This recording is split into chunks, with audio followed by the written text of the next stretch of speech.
Good morning, Miss Barone. Yeah. How are you? I'm great. How are you? Good.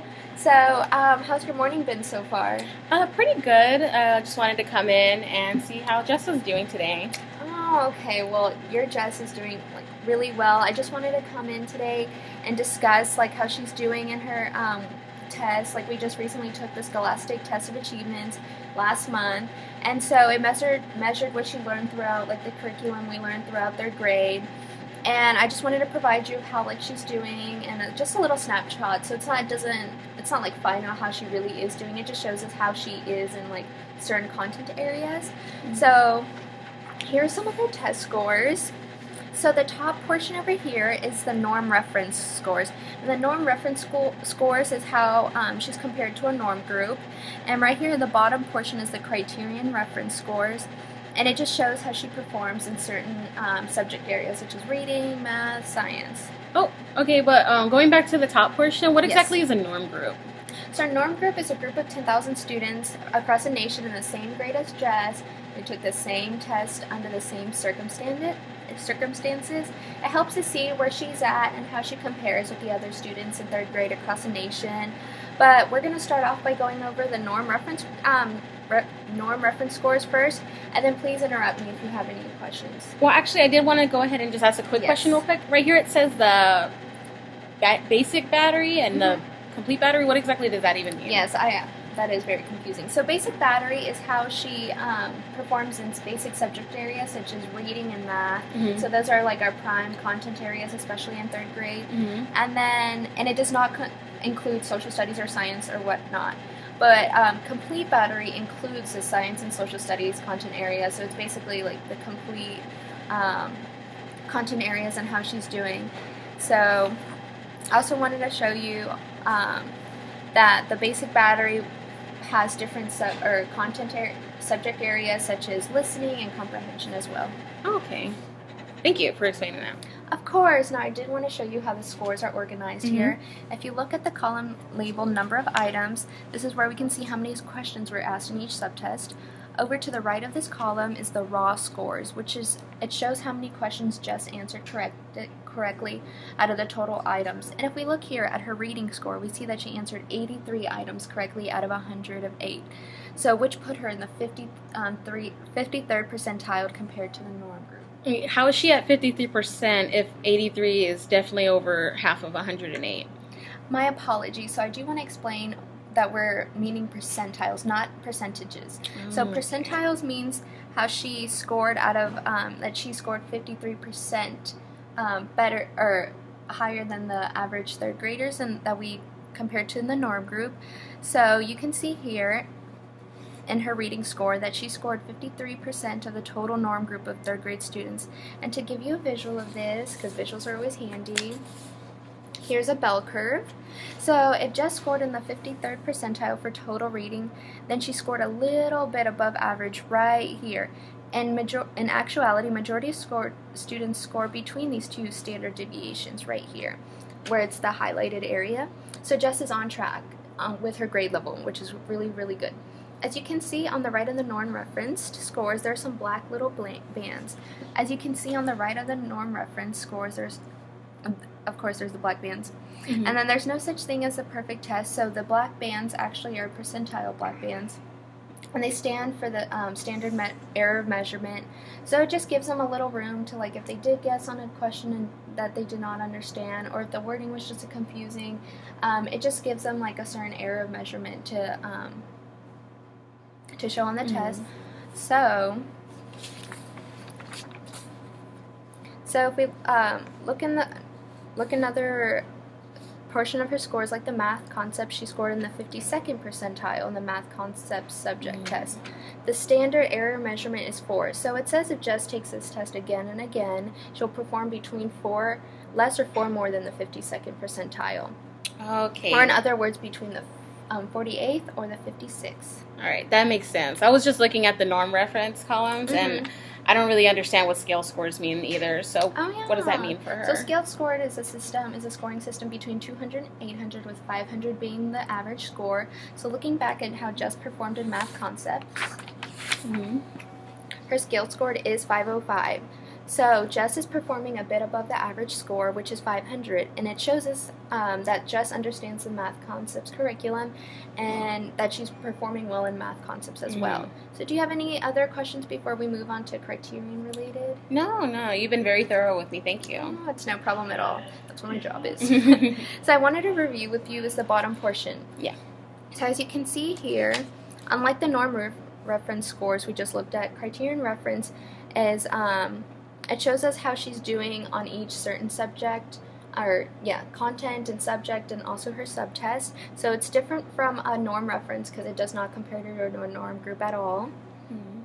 So if you take a look at the skills column, right over here, do you see any subtests that you're not familiar with? Well, yes, actually. I see that Jess scored low in economics, and normally you don't even know about that stuff until like high school, so what is she doing in 3rd grade that's pertaining to that? Yeah, so with 3rd grade, we just work with like financial literacy. So for example, needs and wants, and have like the students list examples under each category. So if we see here, we made a graphic organizer to sort out her information. So as a class, we worked on budgeting and did an activity to where students were giving $20 in Monopoly money, and had a chart of items with prices and decided how they wanted to spend their money or save it. So we didn't cover anything advanced for 3rd grade or whatnot, but we did introduce them to concepts that come with understanding economics. Oh, okay. Well, that's actually really good that y'all do that, so maybe she won't be so quick to waste my money, you know? Yes, I do understand that. I have 7 kids of my own. So, yeah, we do try to understand the value of money since it is important, especially in math as well. So now I just wanted to show you where Jess scored really high. So, and she scored really high here in structural analysis. So the raw score shows how many questions got correct in each skill. The number possible is how many problems were in that skill and how many she could have gotten correct. So it shows here that Jess scored 10 out of 10 out of structural analysis, which means she has a really great understanding of applying meaning of familiar words to unfamiliar words, such as prefixes and root words. An example would be like disagree. Oh, okay, that makes sense. Yeah, so actually while we're on the subject, Jess scored high across the board under her language subject test. As we can see here, this is evident through some of her writing examples she performs in class. So here we have a writing example about her last family vacation. She was super excited about that. She has great sentence structure with very little use of fragments, and she's able to use the punctuation appropriately to separate her thoughts or enunciate them.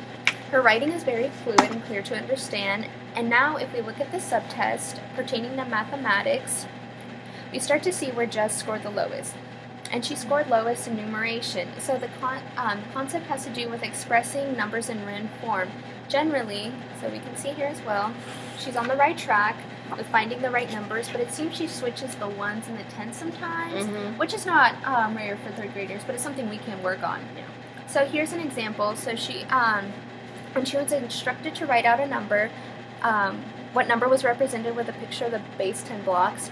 This contains 2 rods or 2 tens, and 4 units or 4 ones, and for her answer she wrote 42. This probably has an influence on why she scored low in number facts as well, as she has to do with the relationship between 3 different numbers like 4 plus 2 equals 6, 2 plus 4 equals 6, or 6 minus 2 equals 4, and whatnot.